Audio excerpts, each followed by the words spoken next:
Obviously, Roy's out of drag right now. Yeah. Very disappointing because you would have been the first drag queen in history ever to come to the New York Stock Exchange. Well, there's always next time. When I do a second book, I'll do that. I'll make it worth your while. How much time and how much money does it take to become Bianca Del Rio? Well, it's a lot more costuming and wigs, but really it's just piss and vinegar that makes me the hateful bitch that I am. And the thing is, she wasn't expecting that. This is why I didn't forewarn her about it, by the way. No, the bitterness is from within, so that's kind of free. But I think in fairness, you ask any drag queen, every drag queen is usually uncomfortable and hateful to begin with. So it's not so much an act for me, it's just me being natural, because it's an uncomfortable situation to be in. But it's the packaging to get away with murder. But never do you feel like you're challenging yourself and having to step outside of the box? Hell no. No. I think what's so great about it is that if I don't wear it, they call me a nasty homosexual. But then when I wear it, they call me hysterical. So it's the packaging to get away with it. I'm serious. You look good in it, I can say that much. It's a little bit of makeup. I think I've gotten both of those same things directed at me a few times, too. It's true, it happens. Yes, exactly. Arguably, you're probably one of the most popular queens that have ever won RuPaul's Drag Race. You were always my favorite in season 6, which was loaded with so many great queens. You have good taste? Yes, obviously I do. What's the key to winning a show like RuPaul's Drag Race, now that we're in season 10 and it's on right now? Well, it's pretty intense. I don't think people realize when you're watching the show, you're watching it week after week, but we're doing it day to day. So every 2 days is one episode. So you're kind of plowing it out. And I'm really good under pressure, where a lot of people aren't. And you got to realize that you're kind of quarantined from your family. You have no phone, you have no internet, you have none of those perks. And the millennials nowadays lose their minds because they're so used to just checking everything. All the time. Yeah, I just drank and took a nap. Yeah, and then you would come back and shoot the show. But I'm pretty good under pressure, so I think that's kind of what worked out for me. And you get the job done. Right, but you also have books out, you've done TV shows, all that stuff. So how do you sustain that success after you've done the show? Well, it's just, I think my age helped. When I did the show, I was 37, 38. Now I'm going to be 43. So the great thing about it is that I know I'm not going to be in drag. Good on you. Well, I have a doctor. But the thing is, you just got to truck through it, and you got to figure out what you want to do. I don't know what I want to do, but I know what I don't want to do. So I didn't go the music route, or music video, or doing calendars and coffee mugs. That doesn't work for me. You went great with a calendar. Who wants to see me for 12 months? I mean, who uses a calendar anymore nowadays? Who uses a calendar? I mean, everybody's got a damn phone now. Well, yeah, you could do a digital one, that is. Wait, so for people who don't understand the business of drag, break it down for us. You've been successful, obviously, after the show, but also to the business of it in and of itself. Well, TV's a powerful thing. And I mean, I had done drag now for 22 years. So I had worked in bars where there was 4 people at 1 in the morning, or doing happy hour bingo with 3 people in the bar. And that's really the struggle. When you're dealing with people that just want to get drunk and a drag queen's trying to call out bingo, that's when you really become a bitch. And through that process, it was just that my life was like that. So I thought at 40, you know what, I'll quit this is what it is. But right before that, I did Drag Race, and TV is just insane. So now I'm traveling with my stand-up show, which I started last year in Amsterdam and went to Australia, and then 39 cities in the US. And then starting next month, I will be 19 shows in the UK, and then I'm doing South Africa and Brazil and Spain, which is nuts. So globally, the show is intense. But this is a full-time job. So you're essentially doing what you wanted to do from the get-go. Yeah. And you mentioned you've been doing this for 20 years. Yeah. And really because of RuPaul's Drag Race and RuPaul herself. Yeah. This is we exploded. got to plug her. Yeah, we got to plug her. This is exploded. No, true, and it's pretty amazing. I'm shocked at how many people are interested in what I'm doing. Right. Because you're just living your life. Well, living your life. But I mean, you're out there doing your thing, but it's fascinating just to see that many people are interested globally. I had no idea. Well, and are you hopeful that there is staying power for that too? I mean, how do you come up with the tour dates? Well, we work with a company in America, is AEG, and they handle touring. And what had happened was I was doing a solo tour a year or two before, with another group of people, and we were kind of independently producing it, and we were doing a lot of shows in AEG theaters. And they were like, well, who is this clown, and why are they selling out, and how do we work with them? And then they reached out, so I'm like the only drag queen that they, because they're used to doing like Aerosmith or Journey or real concerts, and then there's me. But they've been great, and the audiences have been wonderful. I mean, 39 cities in America, and you're usually doing a 2,000-seat theater, so you're doing multiple nights, which is pretty amazing. But those who have been to the conventions, by the way, RuPaul sells at the LA convention, they sell at the Javits Center here in New York. The merchandising is the thing that so many queens are making so much money off of. Well, it depends on who you got to pay. Well, I mean, Morty Horowitz, I got to pay. I got to pay 3 other people that made the shirt. I owe money to China. Yeah. Yes. But you have like a makeup remover. You have so many other things. Is this a lucrative business and as a side hustle for queens to make money off of the merchandise? I think if you're selective, like, I mean, there was tons of things that people called me and said, would you add your name to this? And I thought, well, that's not going to work for me. And for instance, a beauty product, no one's ever going to look at me and go, ooh, what does she use? That's what I say. But I did a beauty remover, because if it removes my face, it can help the average bitch. It's coconut oil too, by the way. Yeah, coconut oil and vitamin, it's great. It's Keep it available on refreshed. Amazon. Yes, it's good. Your skin is glowing, by the way. Biggest business lesson that you've learned in all of this? Don't believe anything. Anything is possible. Like, don't believe anything negative anybody has to say. You know, every blind seller has a blind buyer. So if you have a good idea, someone would be interested in it. So how do you overcome that? I mean, was that something like... I drink. That was a mental challenge that you had to move forward with? I just drink. The cure to everything. I just drink. I don't know what's in your cup, but if you had liquor, it would make things better. Is Dunkin' Donuts a sponsor? Dunkin' Donuts is a sponsor. Oh, that's great. No, I was wondering all the cups. Yes. Yeah.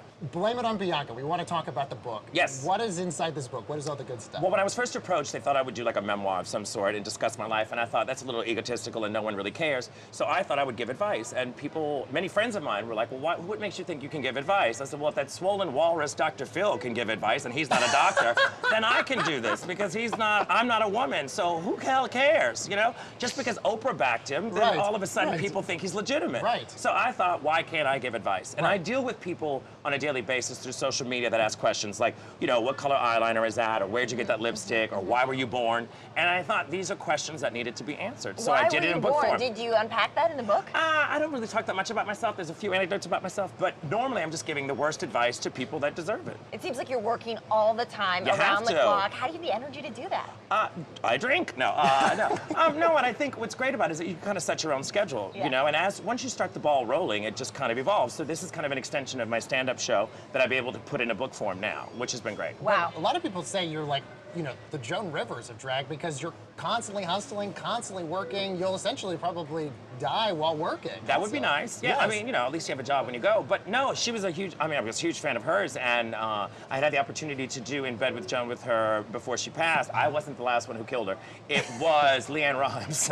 Shoot, that story would make you want to kill yourself. But no, I had done In Bed with Joan, and she was great. And what I loved about her, aside from her comedy, I just loved the fact that she was also a hustler. She went out there and did what she had to do to make a living, and I thought that was great. I used to work with her at my previous job, and I'd never met her before, and she was in an elevator with me, and it was like her last 2 weeks that she had at Fashion Police.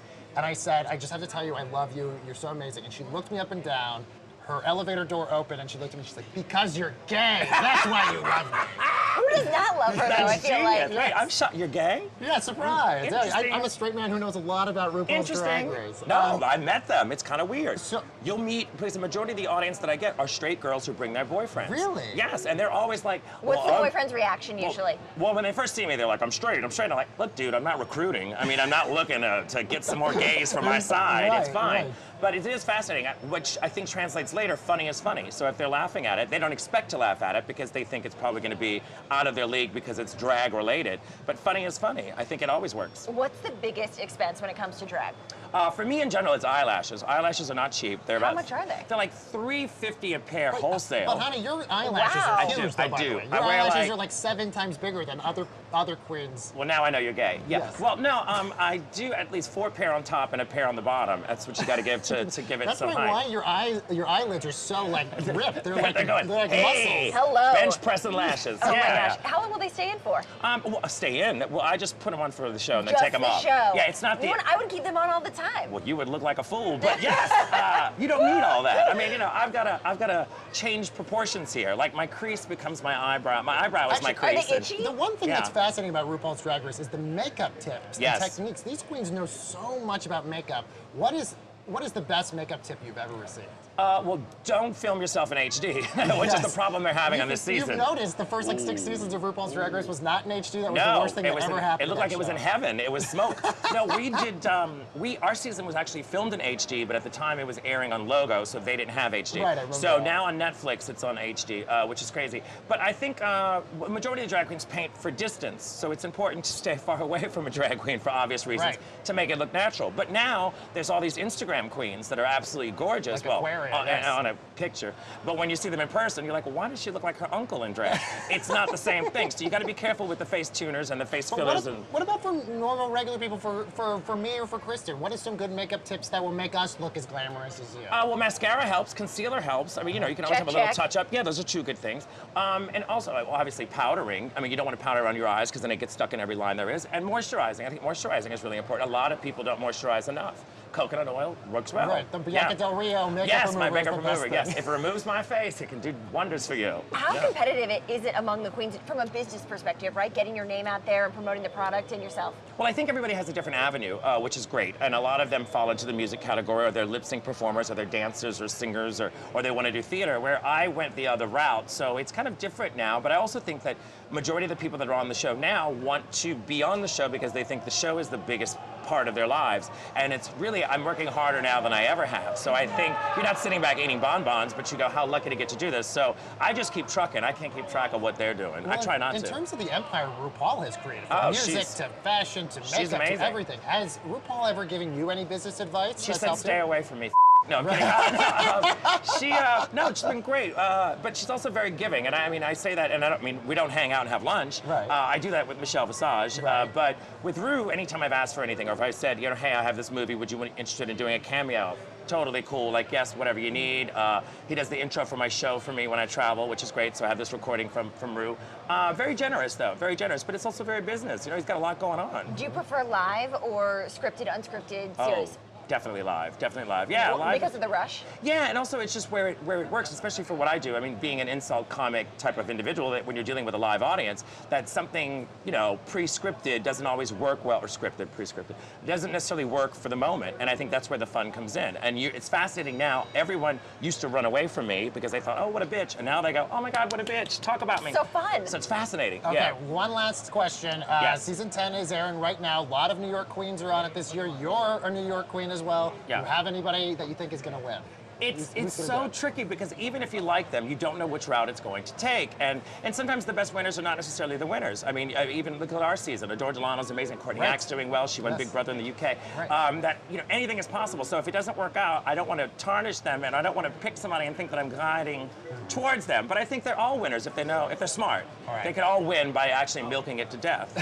It's true. There you go. And drinking, I guess. Yes. Yeah, and drinking. She got Lots of drinking. The book, of course, is Blame It on Bianca Del Rio. Many thanks, of course, to Roy Haylock, a.k.a. Miss Bianca Del Rio. Thank you. Thank you, and you survived your first trip. This is insane. Yes. I know, this is really crazy. It was fun. Quite fascinating. All right.